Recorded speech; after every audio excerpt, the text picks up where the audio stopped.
भगवान शंकराला बेलपत्र का अर्पण केले जाते? बेलपत्रामुळे महादेव लवकर का प्रसन्न होतात? कारण जाणून घ्या.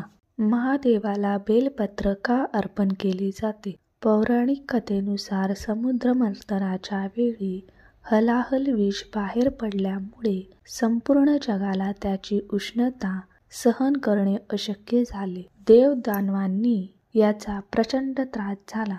मग सर्वांनी भगवान शंकराची पूजा केली आणि हलाहल विषापासून मुक्त होण्यासाठी मदत मागितली.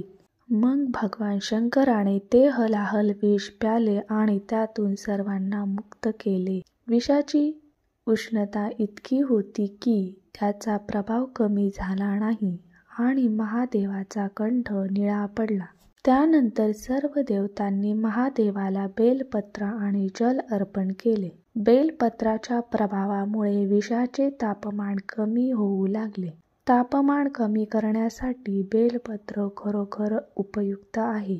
देवतांनी बेलपत्र अर्पण केल्यावर भगवान शंकराचा ताप कमी झाला आणि त्यांनी आनंदी होऊन सर्वांना आशीर्वाद दिला की आत्तापासून जो कोणी मला बेलपत्र अर्पण करेल त्याची प्रत्येक इच्छा मी पूर्ण करीन. तेव्हापासून भगवान शंकरावर किंवा शिवलिंगावर बेलपत्र अर्पण करण्याची परंपरा चालू आहे.